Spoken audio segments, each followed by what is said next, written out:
Hello and welcome everyone. My name is Andreas Spadafora at Yogaphora LLC, professional massage therapy and yoga located here at the CIBC Place building in Brentwood, Missouri. And today I have a very, very special guest I'm very excited to introduce to you for our new episode of Yogaphora Conversations. Welcome everybody. This is going to be a special one. Jean, welcome. Thank you. I'm glad to be here. It's truly a pleasure to have you here on my channel. So we met just recently at the Center for Spiritual Living while you were presenting your very inspirational talk, Real Vision, Living as You Are. And what immediately stood out to me was not just the content of your message, but the presence behind it. There was a clarity, a groundedness, and a depth that felt lived, not just spoken. For those who may not be familiar with your work, Jean Walters is a longtime teacher of personal and spiritual development, with over 40 years of experience guiding individuals through transformation, clarity, and deeper self-awareness. She has provided over 35,000 Akashic Record readings, authored multiple best-selling books, and shared her message across radio, media, and countless live audiences. She holds designations as a Doctor of Metaphysics and a Doctor of Divinity and is a certified reality therapist.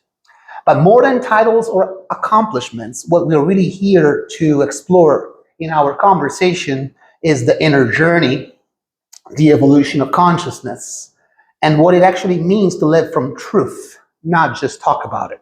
So today, this is not going to be a performance. This is not for just get more viewers.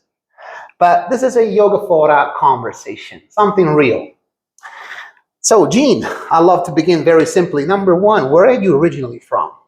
St. Louis. St. Louis, born and bred, born and raised. Born and bred, yeah. All right. Yeah. I'm always amazed. I'm always... Everybody is, because so many people have come here, and yeah, I'm an outsider. I'm a transplant. Yeah, you're not an outsider, though. I'm an exotic plant. Okay. So, who you are beyond everything you do. What originally brought you in this path of digging into consciousness? You know what? I think I've always been that because even as a child, one of the things I loved to do was go to the library with my dad, and I would get every book in my reading range that was about documentaries or famous people and how they did what they did. And I was always curious about how did they know they were to be a president or a soldier or an engineer or an inventor. I just was so fascinated with that. So I've always been interested in psyche, how people figure those things out. Mm-hmm. And then that really led me on a course because I'm very curious. I want to know why. I don't want to just know, I want to know why. Me too. Yeah. So I think it's a very unusual thing, by the way. I think people will gather a lot of information and facts, but and I think it's important to know that with yourself. Like, why do I believe that? Why is that important to me? Mm-hmm. People don't ask those questions, They just don't.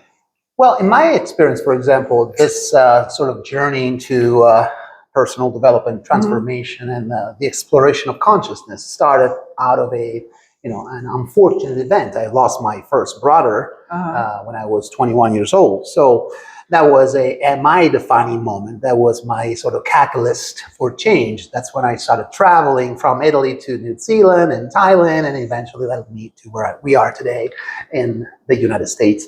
But so something inside of you sort of registered that as like, it's time for me to get out. It's time for me to look around. Yes, and explore. There is more to life than just staying confined within, the culture, city perimeter and your own culture. Exactly. So I thought that was a good time for me to start exploring. Yeah. So in your experience, Jean, was there a defining moment that shifted your life direction? Well, I'll tell you what, there was a time, I was a housewife, I had 4 children, and I felt like I was dying inside because it was something missing so badly, and I couldn't find the right books, I couldn't find the right influences. Mm-hmm. And so what happened was a friend of mine introduced me to a metaphysics class, and when I I badgered the woman until she let me come into the class because she said, it's too full. I don't have enough. I have too many students, etc. And I went, no, no, no. I have to be in your class. Mm-hmm. And I would call her like every couple of days and go, now can I be in your class? And finally, after I just badgered her to death, she, okay, you can be in my class. The first night I went to that class, I cried through the entire class, from the beginning to the end, because I knew I'd found my home. And so that was my saving grace. I found this class, and it was introducing me to all the things that I knew I needed and wanted and were truth. Interesting. And they were truth, and I finally found truth. And this was at a later stage in life. You said you already had 4 children. It wasn't a later stage in life. I was really in my 30s. Oh, in your 30s. Okay. Yeah, I'm sure you were wonderful, beautiful, typical American blonde, blue eyes, Pamela Anderson style. No, not quite. But you're still gorgeous, gorgeous. And of course, the camera does not give justice to be in the presence of Jean today. So let's dig a little more into your story, your background. So did you always feel intuitive, or did that develop over time? I've always been intuitive. I didn't understand that's what it was. I figured everybody had the same thing, but I could walk into a room and go, okay, something bad just happened in this room, or see a person and go, I don't think so. You know, that was just ongoing. I assumed everybody had the same thing. It took me a long time before I realized that people didn't. Right, and you're talking about the energy frequency in the room, the mood, the vibe. Yeah. How would you describe that? Knowingness too. Even as a child, I had a knowing. For instance, a knowing was everybody creates their own illnesses. I knew that when I was a kid, and I didn't say anything because what I knew when to be quiet. So, but I always knew that there are things I just always knew. And people didn't know. So I don't know if that was just a knowingness from a past life, or if it was just something that I was completely aware of. But I always accepted that, because when my intuition is 100% right, everybody's is. Yes. But they don't always pay attention to it. But I know that if my intuition says go forward, go forward. If my intuition gives me an idea to follow up on, I will, even if it looks like it's totally ridiculous and you will never be able to do it, I do it anyway. And so that's kind of been the credo I live my life by. But intuition is always active. Follow your intuition, follow your heart, right? Absolutely. The heart seems to always know the truth. The heart knows the truth. There's a saying that goes, let's see, your mind is a great, I'll come to it. Your mind is a great creator, but it is a terrible master. And so we have to recognize that about our mind. We will take on stuff that is not true and try to live it, and it makes our life terrible. So if we learn to embrace intuition, but also develop it and nurture it, yes, we will be in a much better place to live our life in a truly abundant, joyful manner. Interesting. When I traveled at the beginning, when I started to travel the world, I went into libraries, and I was looking specifically into the personal development section and the spirituality sections. That's when I discovered Deepak Chopra, which I'm sure you're familiar. Absolutely. Carolyn Myss, the author of Anatomy of the Spirit. Yep. I also discovered another incredible author who's still alive today, still contemporary, considered one of the best-selling authors, Neil Donald Walsh, the author of Conversations with God. Yeah. And I can never forget one clip that when he talks about fear, talks about the energy level of fear, and he says that all our actions and thoughts are driven either by love or by fear. Right. Yeah. Right. So we're going to talk about this a little more in depth later. I'm going to ask you specific questions about. I want to know what you think about and how we can raise the levels of love. Absolutely. In our immediate surroundings, and then spread it in our communities. Yes. That's very good. What were your biggest internal struggles early on? Well, it was not, I had a hard time finding resources, Hmm. until I found the metaphysics class. And from there, I was able to find the right books and everything, Mhm. and the teachers and so Mhm. forth. So once I was there, I was like, I can breathe again. Now I Let me can ask live you, now I can live in this place. Before right? I was doubting that I could even live in this place called the earth, because it didn't make sense to me. The whole earth Now, big didn't. question. In fact, I asked this question to Reverend Celeste, Mhm. which also came onto my Sure. channel, and she was very open about it, very, very open and very eager to respond. So, most of us were raised Catholic. Uh-huh. Were you raised Catholic? No. No, you're not. I Okay. had the advantage of not being raised Catholic. Or maybe you didn't have to suffer from the disadvantage of being raised Catholic, or whatever it is. But no, full respect to I everybody's understand belief. the challenges. Yes, yes, yes. So, what was your upbringing, religious upbringing? So, Well, we went to a Presbyterian church, and okay. here's the thing about that. I asked the minister, what is it the Presbyterians believe in? Hmm. And he couldn't answer me. But the thing I loved about it was that we had a Sunday school, so that I have a twin. So my Mhm. twin and I would go to the Sunday school, and we just talked about Bible verses and Bible stories and stuff. And it just fed my soul. Hmm. It was so good. But I think the advantage was that they didn't have a strict doctrine. Yes, Yeah, and I love that because you could actually trust your own intellect yes. to figure some things It out. is the realization of the self, Yeah. which is also, part of the religious study or spiritual studies, not so Mhm. much religious. But yeah, so let me ask you a few more questions. So you said you were not raised Catholic, and Do you think that most people were raised Catholic? well, That's a large St. number. Louis, Missouri. Yeah. For what I've seen, there is Uh-huh. a huge community, a Yeah, good Christian and there Catholic is a community. huge Yeah, community. even myself, I'm from Italy. Mhm. When Yeah. you're in Italy, you can either be Catholic or be Catholic. There's no way in That's it. I between. understand that. There's little pockets of Buddhists. You got the Pope and everything. You got the Pope, the Vatican. So Yeah. really, you have no choice. So you really have to be proactively involved into searching elsewhere. Yeah. Otherwise, you're going to just follow the crowd. The thing about Catholicism that I do appreciate is that there's a sense of devotion, right, to people who follow that, and who are raised in it. Mm-hmm. There's a sense of devotion there. Mm-hmm. And I think that it might be misplaced at times, but there's still a sense of devotion that you can transfer. Yes. To whatever it is as you transform yourself. Yes. Yeah. What I do appreciate about Catholic values is the unconditional loving portion, the unconditional love teachings of Lord Jesus. Excuse me, Jesus the Lord, or Jesus the Christ. So at a time in human history where most society was driven by fear, he was able he was a revolutionary. He was a revolutionary and led by the energy frequency of love and unconditional love and forgiveness, which were unheard of. Yeah. At the time, if you did or said the wrong thing in front of the wrong person, you were dead. Exactly. Well, that's what they did to him. Exactly. It's like, you're scaring us. You're taking away our power. So you have to go. So we see that all the time. Yes. Gandhi, Martin Luther King. Yes. You have to go.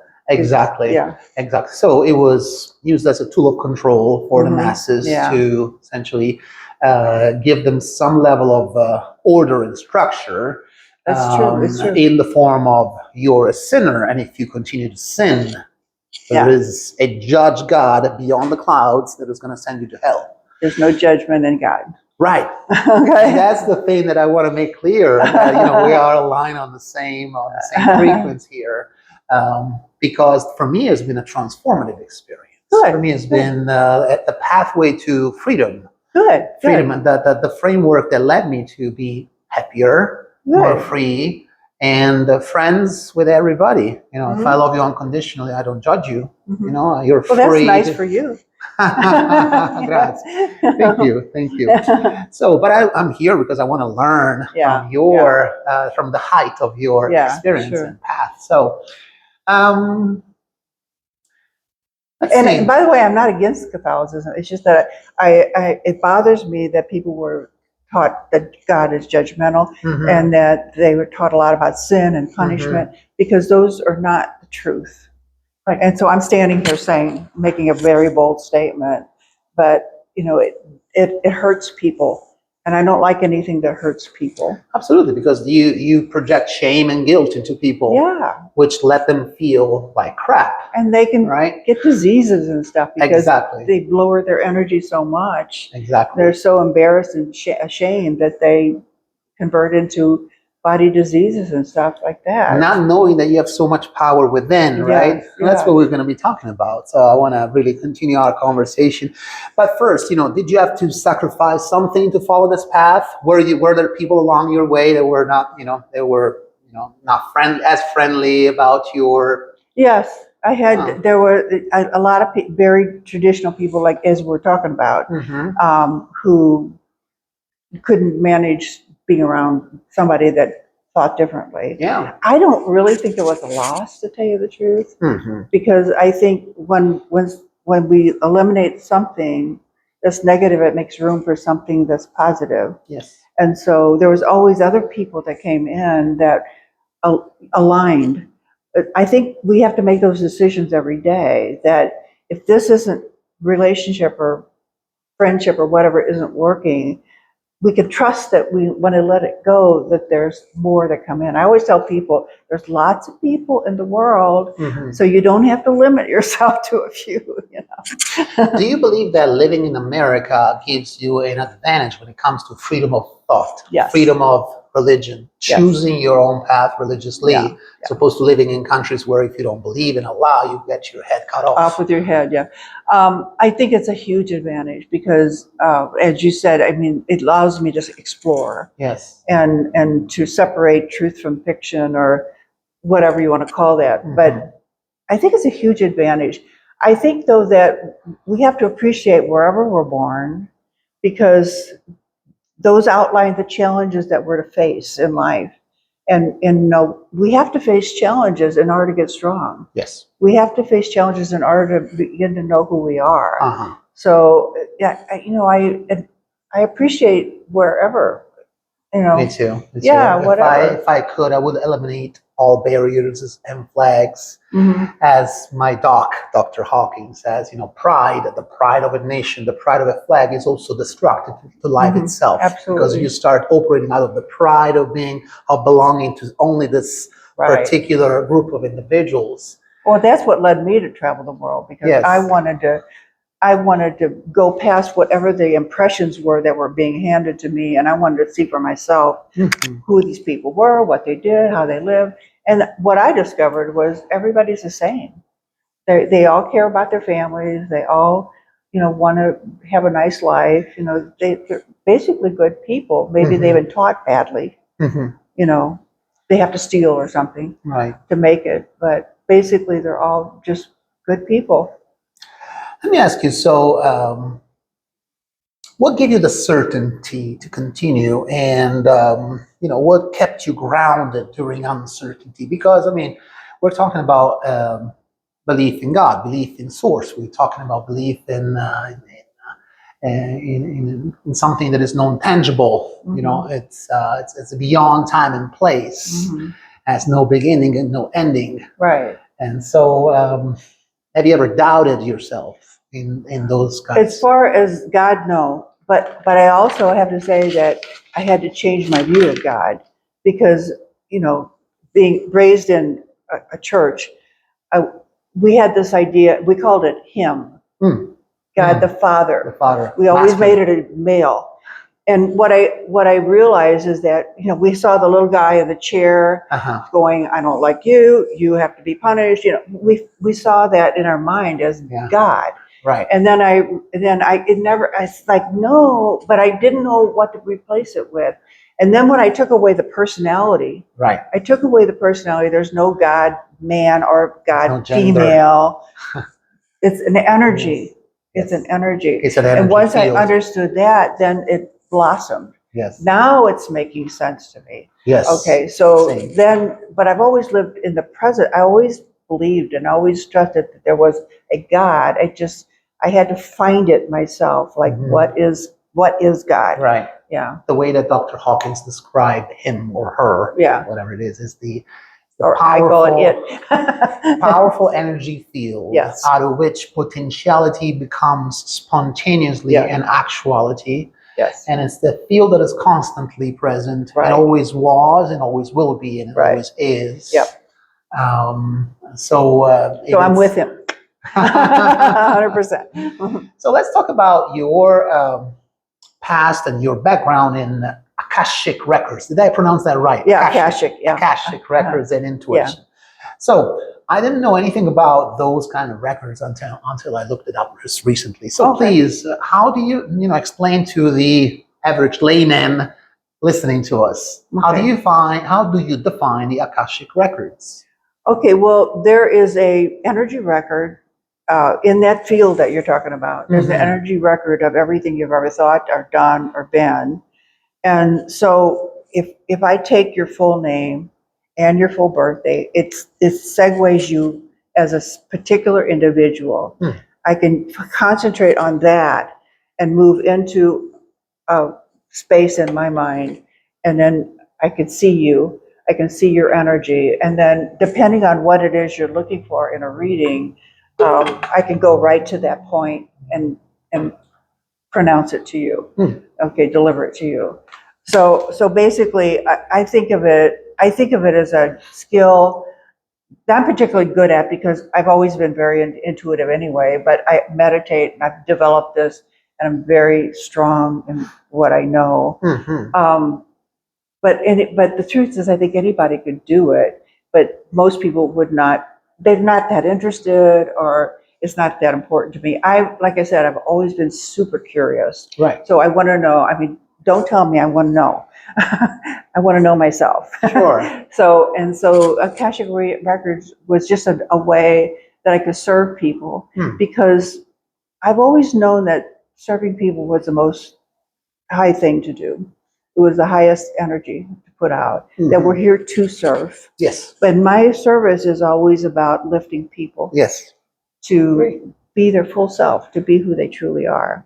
And so through Akashic Records, I could point out some things that showed up in just their record. I mean, people want to think of it as a library or whatever, you pull out a file. It's really energy.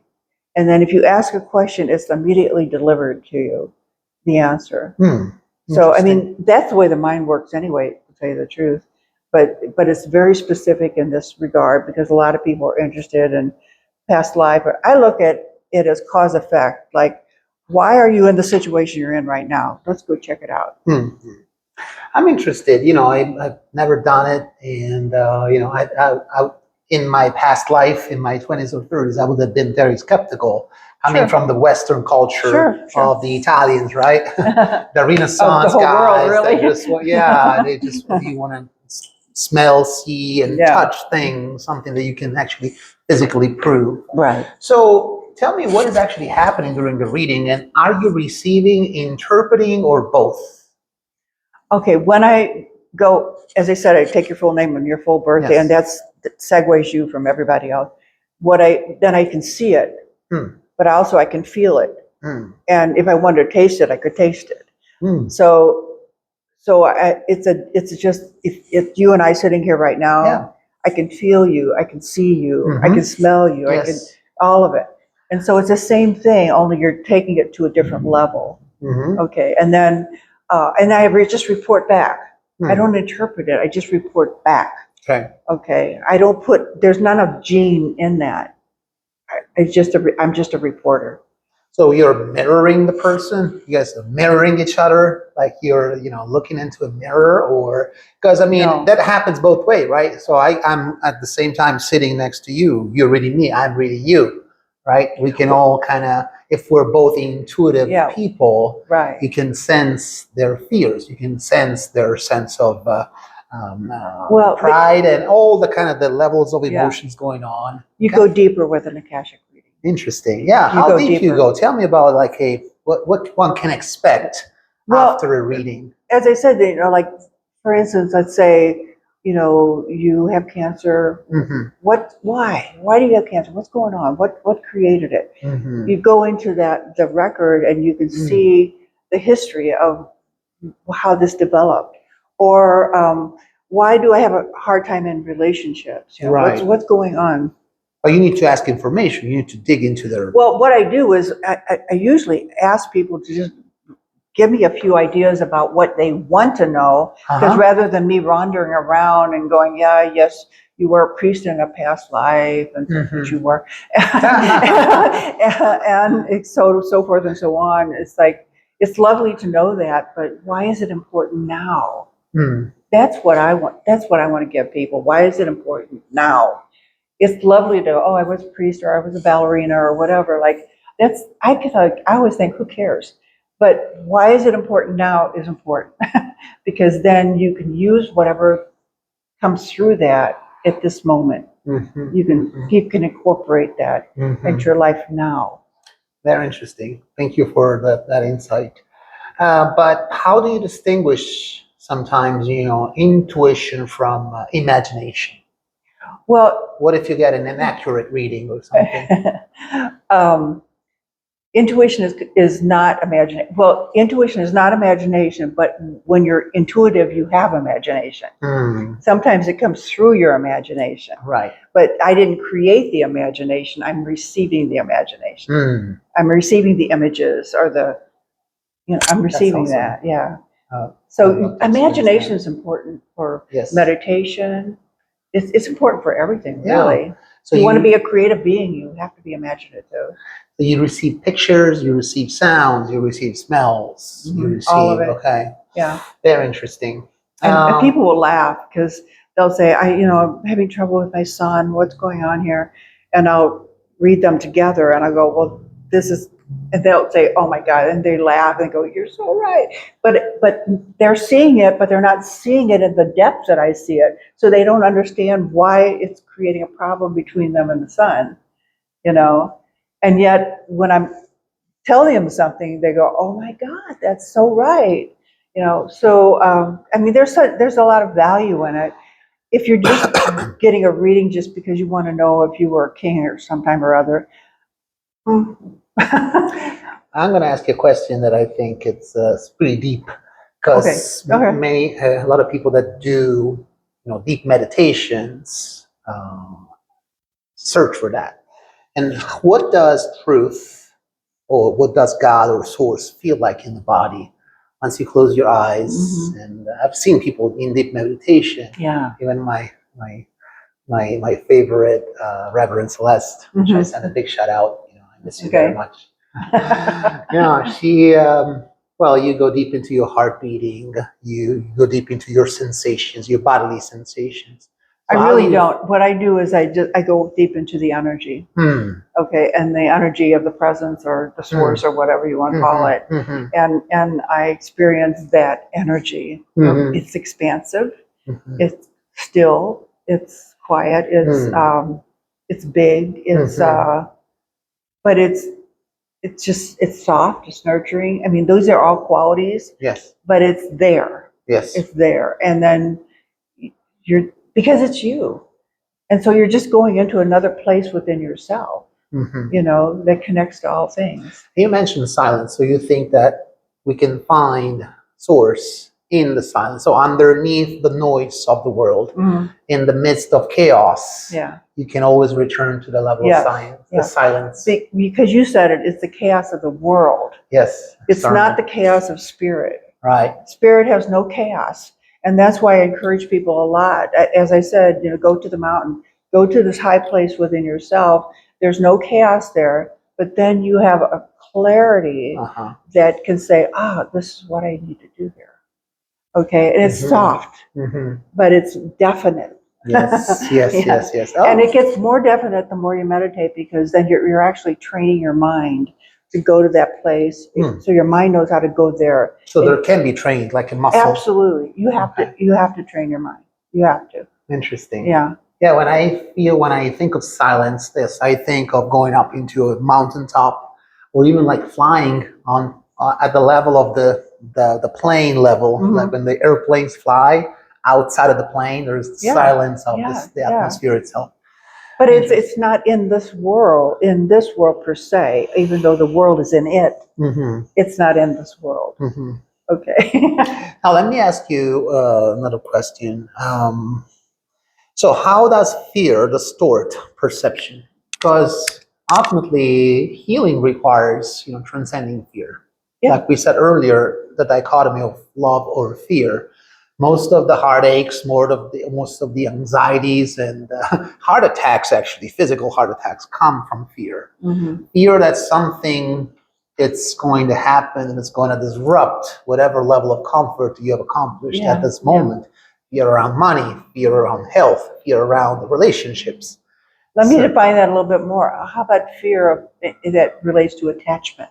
Oh yeah. Okay, and so when we attach, like I need you in my life, you're my source, and if you don't love me, then I'm ruined, And so then we make believe that that's the only source of love, for instance, right? And that I'm nothing without that, and yet that so minimizes who we are because love is everywhere, and we receive it from all sorts of places, and also it's important that we give it.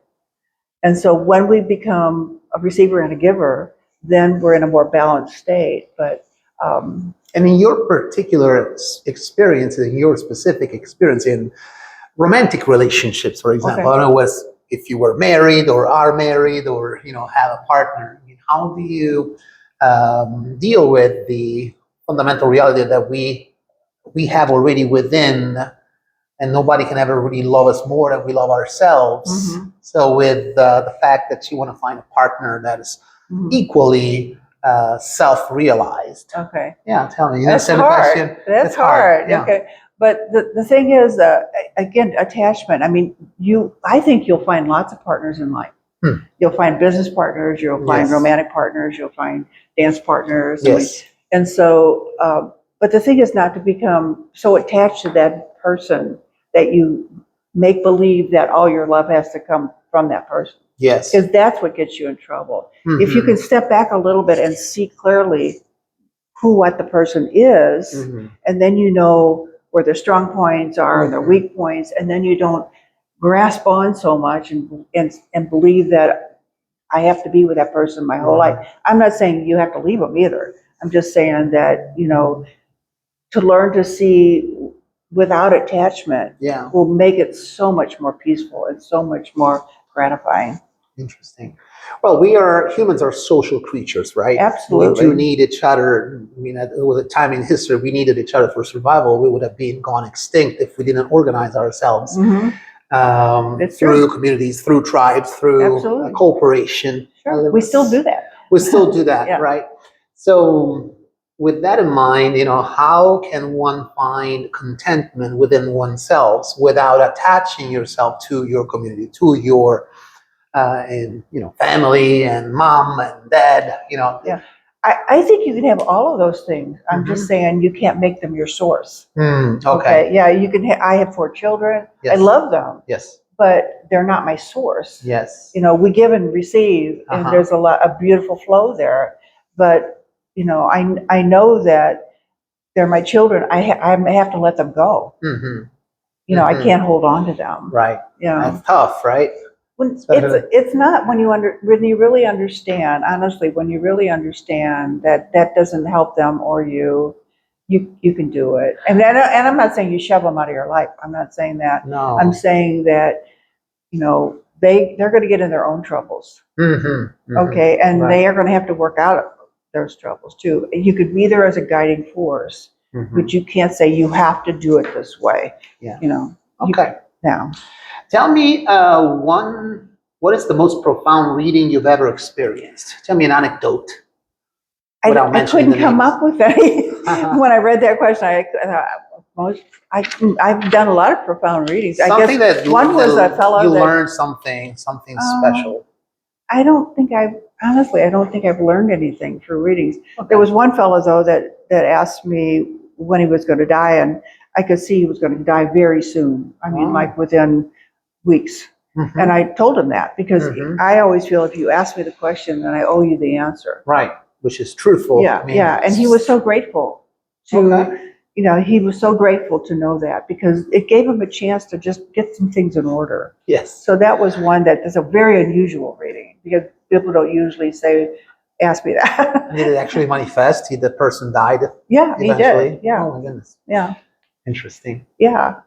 Actually, I've seen that before where there's a couple where I said, I remember, well, here's one where the lady came to me and her daughter had cancer. I don't know if she mentioned that or not beforehand, but anyway, she said, can you read her? And I picked up the daughter and I said, well, tell me how much you want to know, because I was very concerned for her, whether she was ready to hear what I had to say. And she said, I want to know everything. I went, okay, I'm surprised she's still alive. And then I went on and I go, what's happening is that she's so reclused and so isolated that she's giving up. This is a child with cancer. And I said, Wow, and she child said, with cancer. and I said, she said, what can I do? And I said, let her be with children.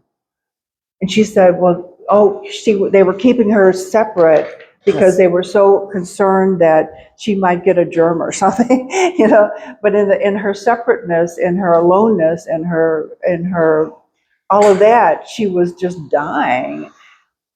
She went home and she changed the whole environment, and she allowed children to come in and they could play together and stuff.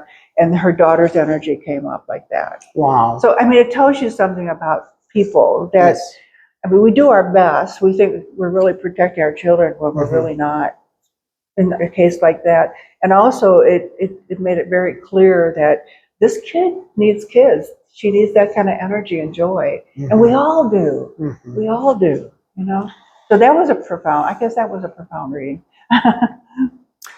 So you're familiar with the work of Carolyn Myss, who's also, claimed to be an intuitive healer, right? So in her book, she describes cases where she could actually perceive without, the scientific scans, she could perceive the location of the cancer and where we hold that specific negative energy. So that's something you can do as well? Yeah. Interesting. Wow. And let me ask you about... And it's really important where it is, because it tells you a lot about what kind of thought process welcomed it. Yes. Or brought it in, yes. But what if somebody has experienced an extremely traumatic experience, the loss of a child, for example, the loss of your own child, or, do you think that you can grieve yourself to death? Yes. You can? Yes. Okay. So what one can do to undo that? Well, first of all, I mean, this is going to be challenging, but to realize some children come in for a short time. They come in to help you with something. They come in to help you work through a hurdle or to change your belief system or something. They come in for a specific reason, and that we have to step back and look at that and go, why didn't Jimmy live to be an adult? Why was he sick the whole time? There's a reason. There's a reason for everything. And if we have to be, I want to say, grown up enough or evolved enough to be able to say, thank you, Jimmy. I'm so grateful that you came. I'm so grateful I had the honor to be your parent. And I love you and appreciate you forever. And I don't grieve. I mean, I'm not going to spend my life grieving you, because there's a gift in that child, and it's important that we receive the gift without saying it was ruined because you didn't hang out here longer. Does that make sense? Yes, absolutely. And I think that the ultimate challenge is to let everything go. My Dr. Hawkins wrote, letting go, the pathway of surrender. Ultimately, we all know instinctively that we eventually going to have to let go of whatever we have, this physical form and whatever material possessions we think we can accumulate in this lifetime, including relationships. So everything is subject to the law of impermanence. Yes. Yeah. There you go. I have an interesting story on that one. Tell me. Okay, so there was a woman that came into my office and she was angry. I said, you seem very angry. And she said, I am. And she kind of stopped and thought about it. Yes, I am. I said, can you tell me why you're angry? And she said, my husband left me, which meant he died. Okay, he died. And I said, what is it about that creates so much anger for you? And she said, well, we had an agreement that we would lived our lives and we would die together, or we would die in concert with each other. And he left me. And I said, so we started talking about forgiveness, that so in the meantime, she came in, she had a major gallbladder issue, in a lot of pain. And as we talked about forgiveness, that it was his time to go. We have no control over that. Can you bless him and know the truth for him? And when she did that, when she switched her mind, the gallbladder pain was gone completely. Wow. So that's one of the instances, and it's happened many times, by the way, where we're just addressing something from a different perspective, changes everything. Physical level. Changes everything. It's the mind and the thoughts that create matter, right? The perception, create reality. Once you shift the mindset, you can clear your body. Yeah. Exactly. That's so powerful. That's It takes some effort to do that because we get attached, In my practice, Yogaphora, yes, it is a massage therapy practice primarily, which is based on the physicality, body, muscles, tendons. And you probably can, with your hands, I can feel, but my scope of practice does not allow me legally to do that. I cannot diagnose. I cannot, But you can be aware of it. I can be aware of it. Yeah. Yes, definitely. But my goal is primarily to become the model of fitness by embodying what I preach. That is choosing a lifestyle change rather than pills and surgeries. Yeah. I mean, how many of your, do you call them clients, guests? What do you call those? Clients. Clients, yeah. Your clients have chosen eventually to go through the traditional medicine route. So almost all of them. Almost all of them, right? Yeah. Well, because we were trained that way. Yes. From the time you're a little kid, you don't go outside in the cold, you'll get a cold. Well, that's ridiculous. Going outside in the cold is not going to give you a cold. but then we plant that in our mind. Right. And then now, I got a cold because I went outside and I was too cold. Right. And so here, take this pill. So we were trained that way. So we're actually taking someone and introducing a whole new concept. Now they can do it. They can get through it. And many do. And so your model is a good model. Are you familiar with the work of Dr. Joe Dispenza? Absolutely. What do you think about that? I think he's awesome. I think his work is awesome. I think he's an awesome guy. I would recommend him for anything. He's a great teacher. He's a wonderful the way teacher. that he makes all this complex concepts accessible to everybody. Yeah. Well, he's talking about the quantum field again. He's talking about that field of energy. He gives it a scientific name. And so it's more acceptable to a lot of people. But it's talking about the same thing we're talking about when we talk about God or presence or spirit.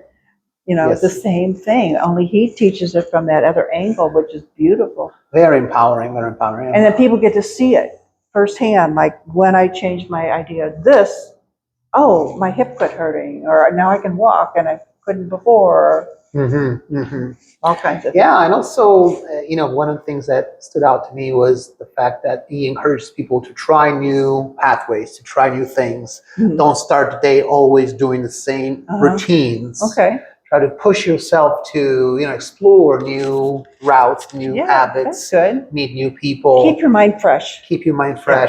Again, like being reborn again. Yeah. For me, yoga is a great tool. Every time I step on the yoga mat, I have an opportunity to start fresh and not just to work on the physical aspects of the body, but, refreshing the mind, putting the brain in the dishwasher.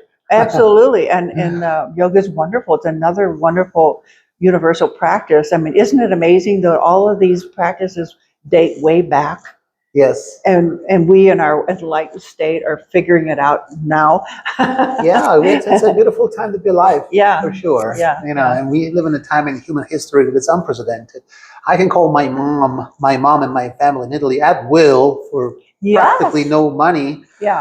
With a smartphone. Isn't that or crazy? We have AI, we have Google services, everything is free, Google Maps. Yeah. Everything is available. If you can manage to see the abundance and the grace from a place of gratitude, the world becomes a playground. Yes. Well, that's one of the things that helps me too, is because I can now connect with people all over the world, you know, and I have worked with people all around the world because of that.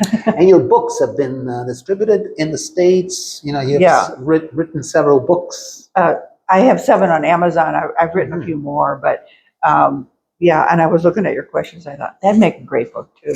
I might just write a book about that because you're coming from a place of traditional thinking, and how do you shift it to a more open mindset? You know? Yeah. So that exactly. How do we release old programming? Right. You have to question it, though. I mean, that's the thing. I don't think people question it. Why should I feel guilty because I couldn't do A, B, and C? Why should I feel ashamed because I didn't know any better than to do this, and now I do? Why should I, you know, a lot, whatever it is, why is that? What is the deal with that? What's really the truth? I don't think people ask those questions. And if they did, their mind would just open up, you know, and go. Well, because there's just living passively, you know, without asking questions. You just like, you know, following the crowd like a sheep. Yeah. And now, you know, we live in a time where we can be so empowered through education. You don't have to go to the priest of the village to ask for truth. Yes. Whether we have, and we're depending on his truth. Exactly. Now you can do your own research. Yeah. You know, the guy in the other day, and he was saying he doesn't believe that he'll get married again, and I have no problem with that. But I said, so why? And he goes, why? And he's searching around for the answer, and he comes up with something, and I go, well, why is that? And so it was really interesting because he was struggling to get the answers, but he did get the answers for him, you know, which is beautiful. He got his answers. Yes. And it opened up a whole different possibility for him. Yeah. Whether he got married or he didn't get married again. To me, that was a moot point, but it was the questioning. Why do you feel that way? What's going on within you? Where does that come from? Where it comes, yes, absolutely. Those are great questions to ask yourself. You know, I'm a medical interpreter as well, so they send me to offices, to medical buildings, and so I can see reality through the lens of the patients, talking to the doctors, you know, and it's so fun. When you say a medical interpreter, what does that mean exactly? So I'm Italian, as you know, right? So I speak the Italian language. So for those Italian patients that their English is not good, because they're elderly, they came here from Italy when we're only speaking the dialect. Yeah. There are very few people these days. That's a wonderful service. So, yes, it is. But for me, it's just like to explore and to look beyond my 2 eyes, my 2 eyelids, and see how medical issues are perceived from the eyes of somebody else. In fact, that's going to lead me to the next section of our interview, which is, I think, is one of the most interesting. And so we kind of dig deeper into your philosophical framework. Okay. So talking about consciousness and reality. So we agreed upon the fact that, you know, we can define consciousness as a field, right? As an energy field. Yeah. Okay. Which we all came from, we will all go back to. Would you agree with that? We'll never leave it. We'll never leave it. Okay. Yeah, right. Yeah. So that means that, you know, you have a good relationship with death. You don't believe that the end is the end, that death is the end of life. Just the body. It's just the body. Okay, yeah. Okay. So that's good. Good to know. So, did you hear that part? Just the body? Just the body. That's interesting. Yes. Well, you know, because Dr. Hawking says that once you release and let go of the ultimate fear of death, all the other fears collapse. Oh, that's really good. I like that a lot. Everything becomes, you know, not trivial. Yeah, exactly. There's because that is the ultimate fear of letting go of what we're attached to most, which is the body, right? Yeah. And same with other, you know, teachers like Neil Donald Walsh. If I'm not afraid of you killing me, you know, I really have. It's the highest freedom state that you can achieve. Yeah. So, but everybody's got a different view, and we have something called objectivity, reality, and subjectivity. Okay. Right? So you and I are different individuals. We are all individuated drops of consciousness, right? Right. Like little droplets. Uh-huh. So individuated units of consciousness. So, in your view, is reality objective or subjective? It's both. So reality is what you make it to be. For instance, if you think that because you're from Italy, that means A, B, C, and D, Yeah. that's your perspective of what being from Italy is. Yes. Somebody else could be from Italy and it's not even that important because they're going to go do this other thing, and it's just a factor that happened, So we create our own reality. If I was born in a poor family and my reality is I'll always be poor, then that's my reality. Is it really the reality? It's not. Subjectively, I have the ability to be anything I want to be if I'm willing to move in that direction. Subjectively, it's all possible. So we could live in the reality of whatever we make it up to be, but subjectively, everything is much bigger. Right. So you think that life is a subjective experience. Life is a subjective experience. The objective world can only be experienced through your own subjective lens. Right. And you can always expand that. And when you understand subjectivity, then you can recognize that we're not just this little tiny body. We're this big, huge energy field. I just happen to be expressing myself through this body. It's convenient. Right. But who I am and who you are, this because you're doing 5 or 6 different things. I do, but I like it because I enjoy doing it. Yeah. And you are that. It gives me more meaning.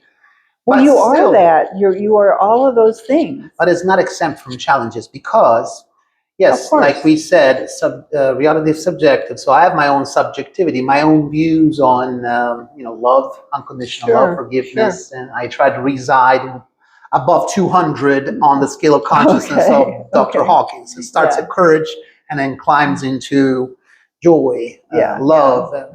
I can get glimpses of the 500. What did he say? He said you should only strive for around 200 because if you go too high, you become just you're unable to live in this world. Right, exactly. That's what Dr. Hawkins says. Yes, you don't belong to this world anymore. Yeah, but I mean, you also deal with the subjectivity of others. You mirror yourself, when you travel, when you are on the streets with other people's subjectivities. Okay. Like, for example, they see an American and they think A, B, C, and D. No, but I don't define people by nationality. It's more about levels of consciousness. For example, you go on the road and you see the beggar, the homeless guy at the cross street. Okay. And you feel not obligated, but you feel if you're a sensitive person, you feel inspired to want to help him or her, right? I just saw the other day, very close to where I live, there was this woman, nice woman, that was sitting at the crossroads, and she was holding a sign saying, missionary lady in need of shower and food for the day, right? And so I thought, what can I do? What can I do? Not practically, because I wasn't able to physically help, but what can I do to raise... You weren't able to bring her home and say, take the shower. What? No, because it doesn't... No, obviously that wasn't... Right. There would have been some potential problems and trouble, so I didn't do it. But no, the reason why I brought it up is because can you raise somebody else's subjectivity by prayer alone?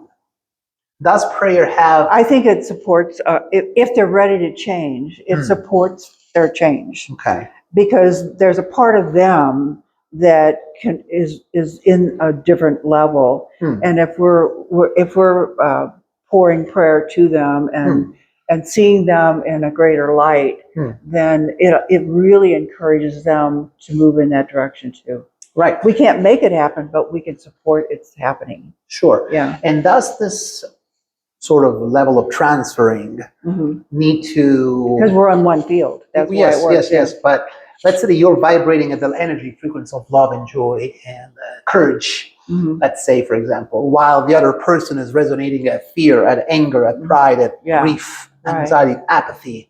They're like very low, like in super depressed state. Does your present does your higher frequency require your physical proximity? Do I need to be next to you? No. Okay. No. You can be across the world.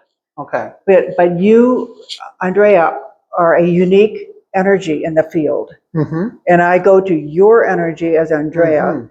It doesn't matter where you are. You can be on Mars. It doesn't change anything, because now I'm connected to your field of energy, and I'm seeing you as healthy and whole and joyful, and now then it's up to you to take that energy and decide to be healthy and whole. But I'm supporting that idea, I would not do that with anyone unless they wanted it. Yes. Because I think the beggar on the street, you have to look at him with different eyes sometimes. And so why is he a beggar on the street? And I'm not condemning anybody. I'm saying, but there is karma whereby some people have to be down low to realize maybe something they did in another life that hurt other people, and so they have to experience what happened so they get the other view. Right. And then once they understand that, once they realize that I participated in bringing somebody down, or harming them in some way, then they can begin to heal and change their modus operandus, Very interesting. It's always more complicated than you might think, It's easy to go, oh, people on the street, they're just, lazy. But there's so much more to it. Absolutely not. But people do it all the time, right? Yes, and I feel sometimes compelled to help. I wish that I could do more. I wish that I had the means to help more people.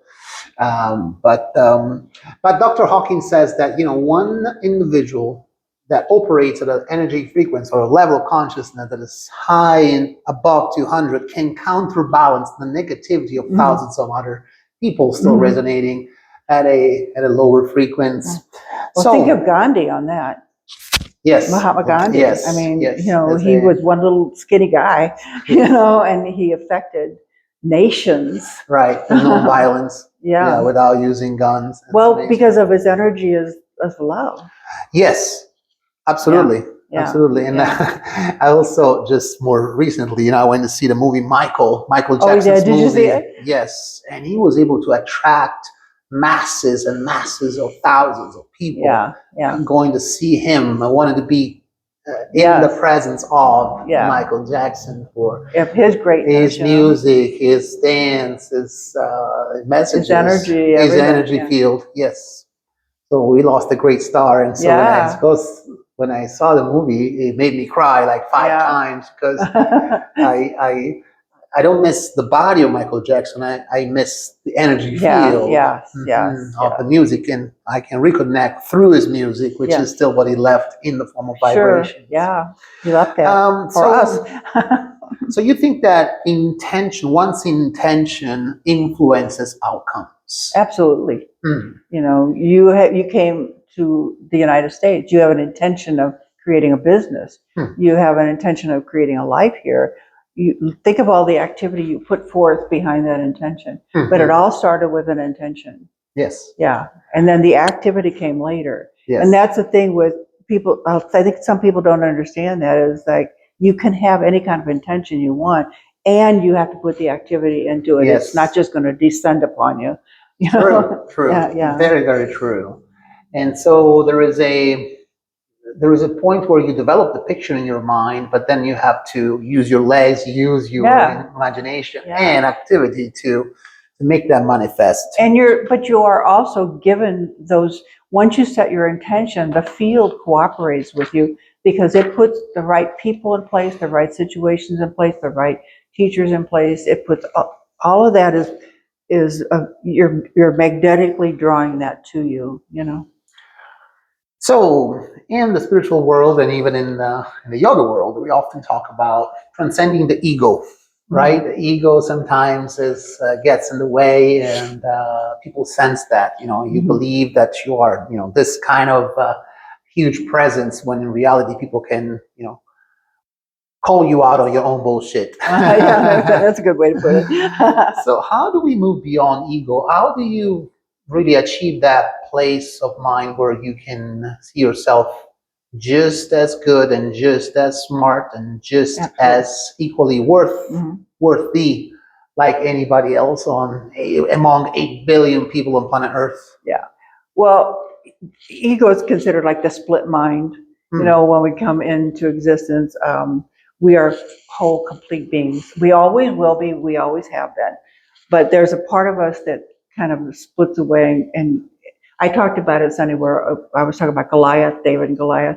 Goliath was the guy who put all his energy in the physical world. He built his body, and he became a kind of a brute.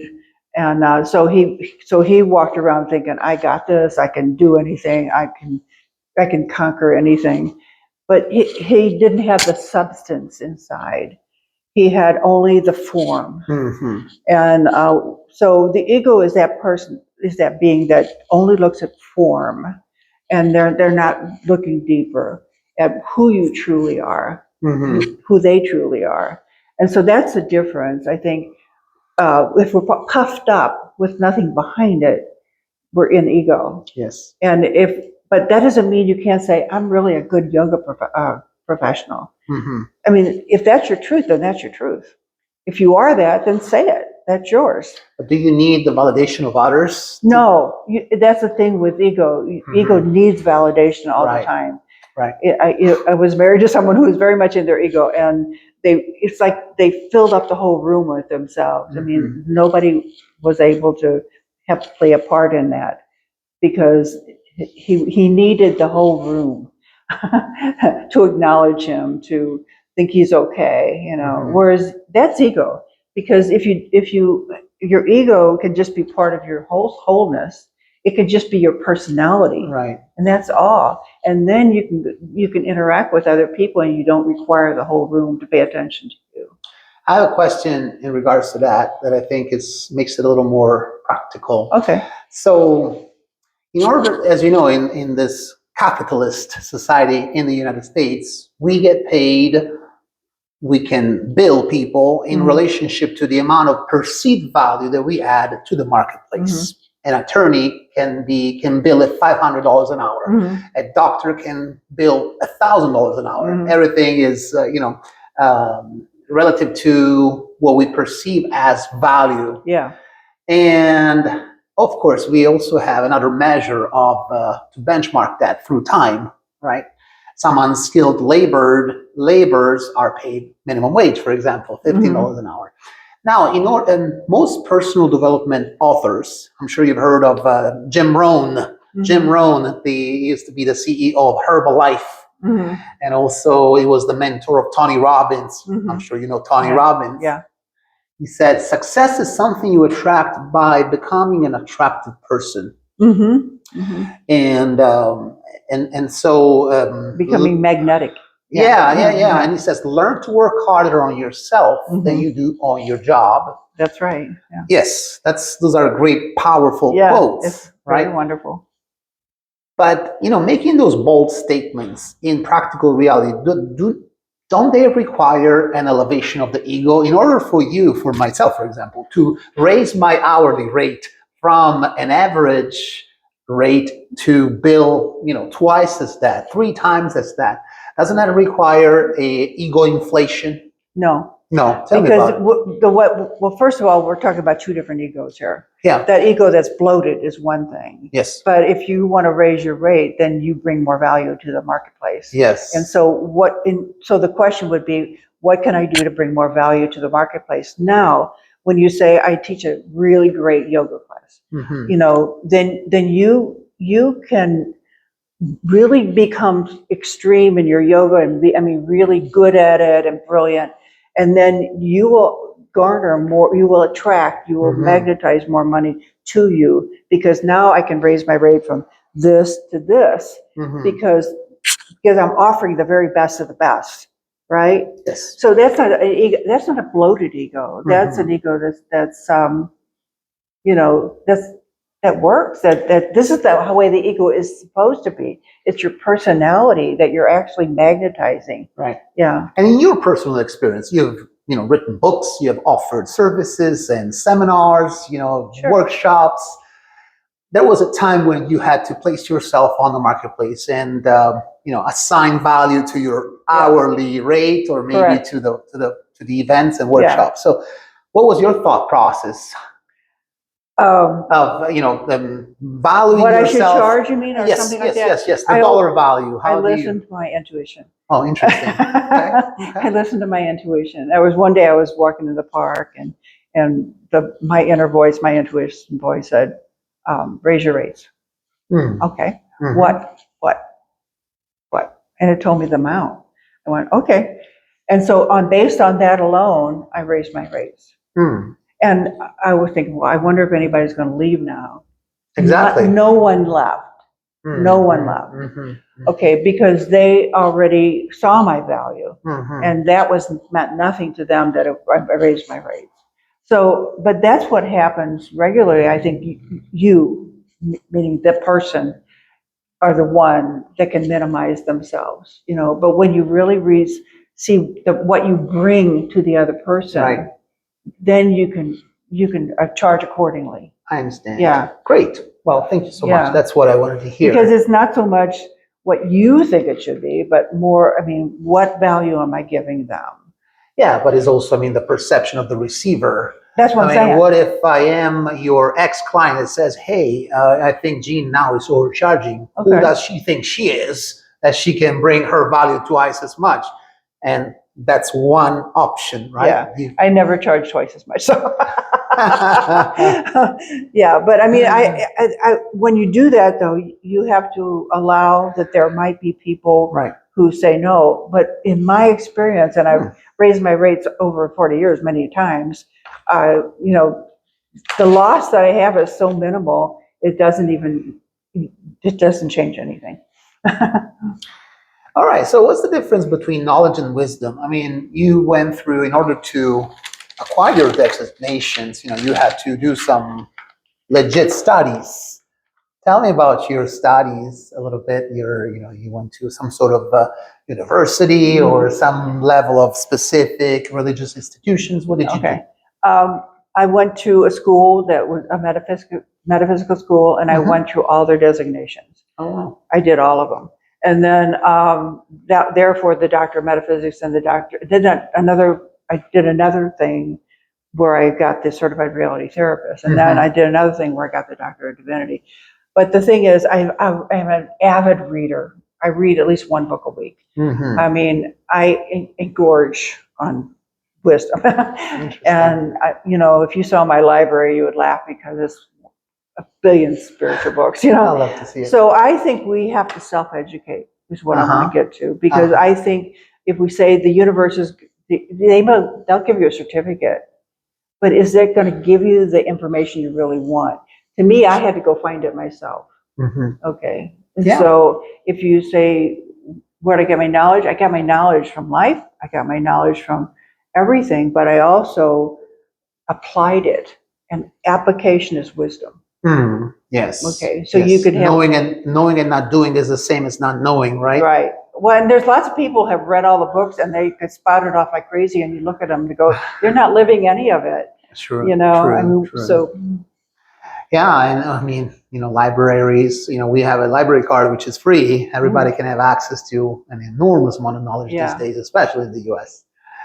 So I was going to ask you, I was thinking about asking you, you mentioned certified reality therapist. Tell me a little bit about that. What's this certification and what is reality therapy? Yeah, it's a particular type of therapy whereby you're drawing the person back to reality. What they're, instead of the bloated ego kind of thing, is like, what is real and how do you deal with it from that point of view? And I'm a realist in that regard, but I also know that behind everything that appears as a form, there's a laws that we can initiate and understand to shift it, to change it, to make it align more with what we're really wanting in life. Mhm, So, mhm. so there's reality in one form and there's reality in another. You know, I can see what's going on, but I can also see what's possible. Yes. And that's reality too. Because just so you know, these days, as I see it, spread Mhm. around the marketplace, there's a lot of coaches out there. Yes, There's health yes. coaches, financial coaches, Yeah. uh, you name it. I mean, there's coaching everywhere. Yeah. And there's also, of course, the licensed counselors, Mhm. mental health therapists. Mhm. They do have several levels. Mhm. Even in the energy world, there's the Reiki master, and there's several levels you Yeah. have to go through. And getting more certificates Yeah, on the sure. wall. So my question to you is, how do you, in that specific branch of reality therapy, how do you stay within your scope of practice? How do you stay within the scope of practice? I don't know what you're saying. My scope of practice. What? Scope of practice. So, for example, in my practice, massage therapy, we do have a scope of practice. Mhm. I can only essentially work on soft tissues. You're I talking do about not. legally. Yeah, Is that what like you're saying? Okay. yeah, like I cannot do chiropractor work. I cannot Okay. do spinal manipulations. Yeah. I cannot essentially. If you wanted to do that, you'd go to school and get that certificate. Exactly, Okay. which is an actual degree, Sure. 5 years, and all of that. So in America, thankfully, we do have certain.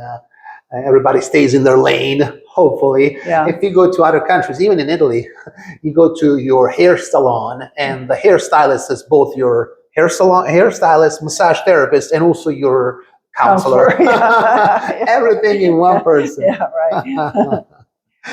So yeah, my curiosity was trying to ask you. So Well, anybody who how do goes you to me market that? or gets to know me more than 5 minutes knows exactly what I'm going to do, because Good. I'm always working at just exactly what we're talking about from the point of view of not just what's happening, but why it's happening, Mhm. and what can we do about it, because there's nothing that would keep us from doing something to make change happen. Yeah. So, but that's coming from the point of view of, you want to call it metaphysics, spirituality, or Yes. just reality therapy. I mean, it's all the same thing. You know? Yes. It's just Yes. my version of how I deal with people. Yes. Yeah, yeah. Yes.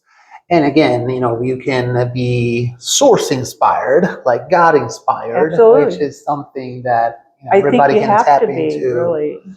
Even Yes. you have to, when you do your massage therapy, you know that there's an energy in this body that if you work on this part of the body, you can help them let go of some stresses or whatever it is. Yeah, I understand, but I also come from a very, grounded, practical reality of, the study of anatomy.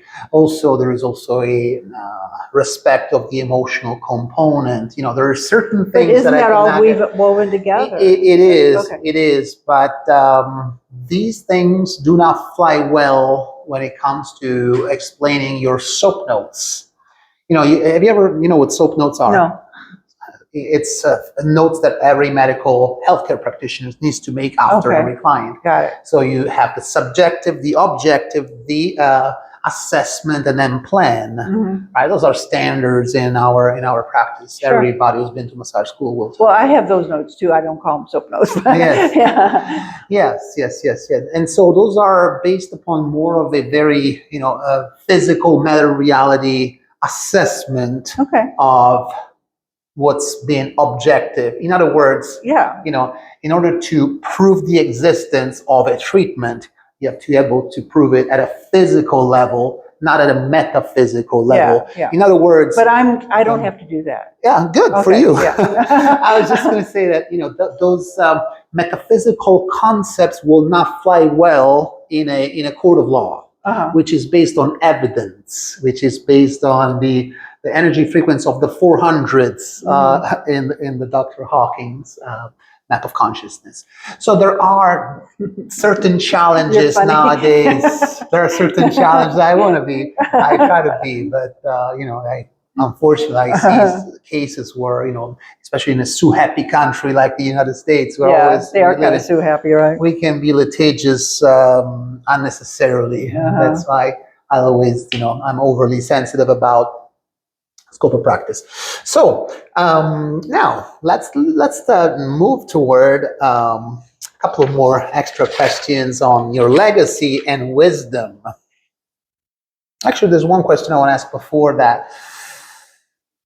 What is your approach to stress in how you help yourself and how you help your clients to dissipate stress and form better habits to um, not eliminate stress because life is stressful in and of itself, right? But at least mitigate the effects of stress. Yeah. Again, is where's the stress coming from? What is the belief system that connects to stress?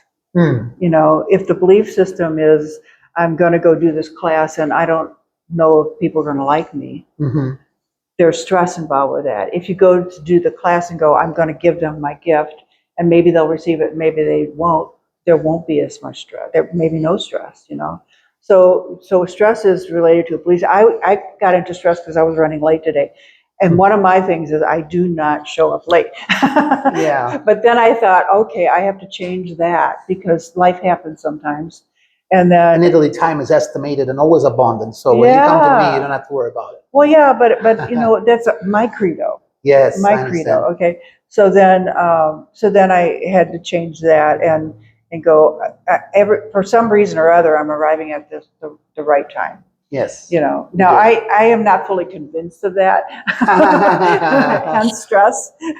but that's the thing I'm working on with it is that, yes, I got held up and it was on the way over, there was a lot of lights and stuff, fire trucks and ambulances and stuff. I went, oh, great, this is great. And I thought, no, I'm arriving at exactly the right time. Yeah, and I had to remind myself of that, The world will continue to spin. Yes. And anything can we always reschedule. Yeah. In this physical form, unless we are dead.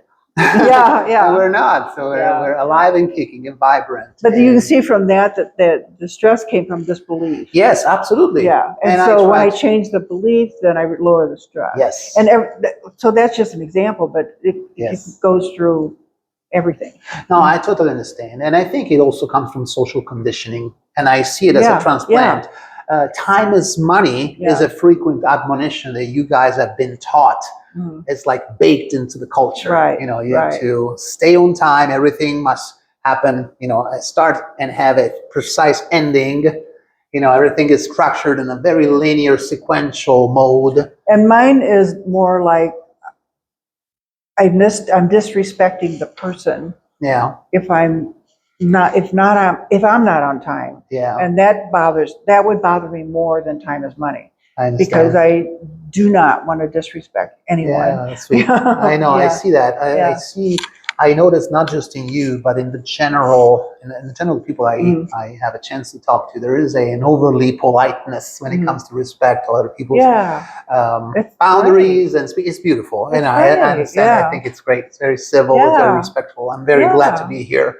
I wouldn't swap my American passport, for another country for sure. I'm very, very grateful to be here. So, a couple more questions before we wrap it up. Okay. What would you advise to people that believe that, speaking of time, right, by getting older, they think their time is running out? Oh, well, that is a belief system. I mean, that's another belief system that, and it goes with identity, like if you're identifying as a male, you're identifying as female, you're identifying as a mother, you're identifying as a single person, whatever that identity is, there's certain things that go with it. What I notice is that people identify with this number. And it's like, I am this number. And I think it's such a diminishment of who they are, because the number doesn't mean anything. Your body is, if you read Deepak Chopra or a lot of these people you're talking about, they are saying your body regenerates itself all the time. Deepak Chopra says that your body, over the 7-year period, you have replaced every single cell in your body. So then if you want to look at it, your body is 7 years old. So when they evoke this age thing on themselves, they limit their capacity, they limit what they're capable of. I think it's a shame. I think it's really a shame, because they're brilliant. You know, as you get older, you might get more brilliant. Yes. You might get wiser. Yes. And yes, then don't limit it, expand it. Yes. You know? And you can really simmer and Yeah. enjoy every single bite, You- every single encounter, everything is Right. expresses graciousness and divinity Yeah. within it. It's, And you can look back and that's the go, oh, wisdom. that's why that happened. Oh, that's what the gift was in that. And I always encourage people to, what is the gift? What is the gift? What's the gift? What being late today? What was the gift? What was the gift? You know, What is love in its highest form? um, to love not only yourself but everyone. To understand that love is who we are. Love is the nature of the field. You know, and so when we just operate from that and don't make a lot of these other things issues. Do you like me? Do you not like me? It's not an issue. But to love, because love is what we are. Love is what we are. Love Yes. is what we are, and we're Yes. here to give it and receive it. I agree. Yeah. That resonates as true. Yeah. And muscle testing will make me very strong. You know, the kinesiology muscle testing that Dr. Hawkins Yeah. used to do. Yeah. Testing the arms of people, Right. pressing against the arm. Yeah. And when there is a statement that resonates as true, the Yeah. muscle goes Yeah. strong. Right. It is so beautiful. Are you a woman? Are you a man? Are you Andrea? Are you John? What I am, you know, an expression of divinity for sure in my own little micro form, and so you are, and so we all are, and we do have choices. You know, life will give us lessons continuously to. Why we came here. Yes. I mean, this is the place of challenge. Was a challenge. So I mean, so we have to accept that we are challenged, because that's how we begin to slough away the stuff that doesn't work, and slough away the stuff that's not who we are. You know, we grow and we expand because we realize that, you know, who I am is what it's all about. And love is also recognizable in moments of adversity. Yes. You know, every adversity carries the seed of an equal or greater opportunity. So there is opportunity in major life transitions, such as divorce, such as, you know, the death of a loved one. The death of a loved one. Well, also that's oftentimes when you meet the angels in your life. Yes. You know, the ones that go, I'll help you. Yes. Yeah. How sweet. How sweet. Beautiful. Beautiful. Yeah. One more question, and then this is what I ask to everybody come on my channel. What advice would you give to your younger self? Oh, that's a good question. I like that question. It's going to be okay. It's all going to be okay. I think that's what the advice. I've had that answer already, like the same exact answer. Yeah. Yes. So they figured it out. Yeah. They figured it out because they come from the freedom of letting go. Once you arrive at the point, you're let go of your attachment, whatever it comes. Yeah. I know that the universe is not going to give me more than I can handle. Yeah. From that place, you can. But you question it when you're in the middle of it, don't you? It's like, oh my God, what have I done? Yes, but I mean, you know, if you think of yourself, your 20-year-old version of you, 30-year-old version of you, and would you have made different choices, or your? I would say just follow the path, honey. Just follow the path. You'll be just fine. And what is?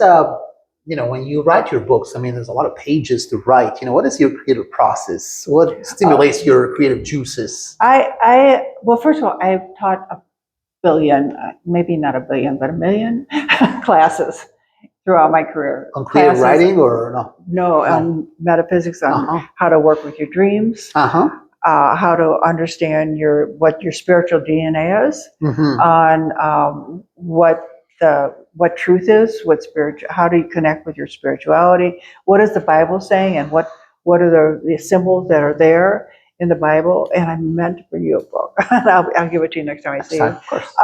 Anyway, so then I thought, if I write it down and put it in a book form, I can reach a lot more people that way. Yes. Because my mission is to help people grow, expand. That's my I mission. would love to read one of your books. I will bring you one, I promise. Please, Yeah. please, absolutely. Yeah. I'll be But very anyway, happy. so sometimes I'll look at my class and I'll go, I could put this in a book form. Mhm. And the first one I wrote is Set Yourself Free, Live the Life You Were Meant to Live, and that's the one I want to give to you. It's got a lot of different principles in it, like universal laws. Mhm. And so it's sort of a full picture, I guess I would say. So, but it's the stuff that I know that I want to pass on. Okay, so I'll get this idea, and then one thing I do. Do we have time to do this? Sure. I'll write down like if I want to teach you how to get in touch with your spiritual DNA and the path you're really designed to follow. I'll write down ideas about that, ideas, all the ideas that I can think about that. And then because that's like a cloud. It looks like a cloud. And then I'll go, okay, this is chapter 1, this is chapter 2, this is chapter 3. And then from there I could put it together, and yeah. How do people reach out to you? I mean, I will say, how to find you through your website and everything, but do you offer the services in person or online? Yes, and yes. Okay. And Zoom and over the phone. Okay. There's lots of different ways to connect with me. Wonderful. Yeah. And I'm glad that, you came to the Center for Spiritual Living, which is an amazing congregation. Yes. But you're not a practitioner, like a sort of a trained practitioner of the Center for Spiritual Living, right? You mean like a prayer practitioner? Yes. No, but I can do those prayers without being a practitioner. Okay. So can you? I just want to make sure, because every place has got its own training, and you have to go through a different There's path, only 5 steps that go with that kind of prayer. Okay. Yeah, and it's really easy. I took a class on that, by the way. But anyway, yeah. Good. Yeah. Well, Jean, thank you so much for your time, your presence, thank you for that you've allowing shared me. with us today. It's very special, and feel honored that you came all the way to see me today. And hopefully, this interview will be heard and inspire some people.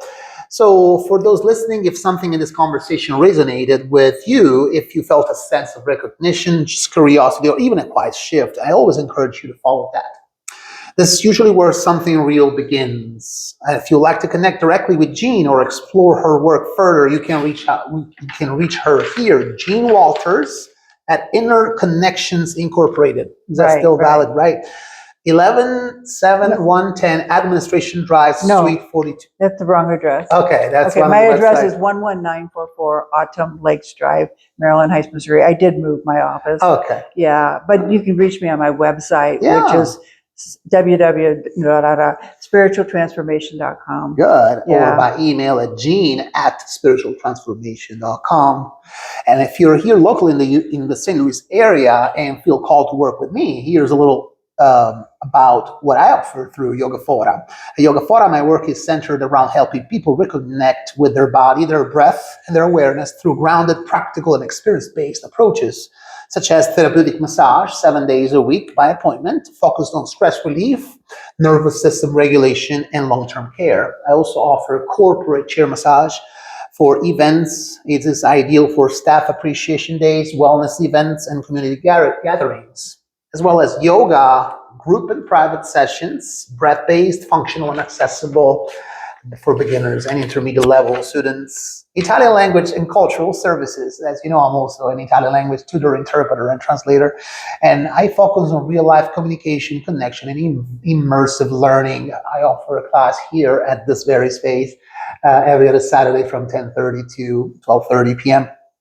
If any of that speaks to you, you're always welcome to reach out at yogaphora@gmail.com. My phone number is 240-645-7786, and we're located inside of Flex Time Fitness, a wonderful boutique personal training gym. It's like a gem located in the heart of Brentwood, Missouri. This is Yogaphora Conversations, where we explore not just what people do, but who they are and how they live it. Much health, much wealth, and much grace to you. Arrivederci.